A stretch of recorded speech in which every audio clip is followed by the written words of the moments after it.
Welcome to the first in our tutorials on working with GIMP, the new image manipulation program. This program is a free program that allows you to do similar things to Photoshop as well as other image editors.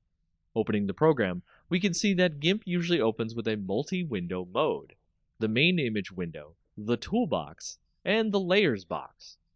Similar to Photoshop, GIMP can also work with layers.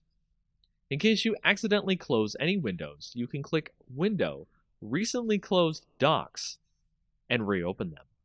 If you like the single window mode, which is similar to Photoshop, click Window, then click Single Window Mode. Many of the different windows and dialog menus that you'll use will come from the Windows dropdown at the top.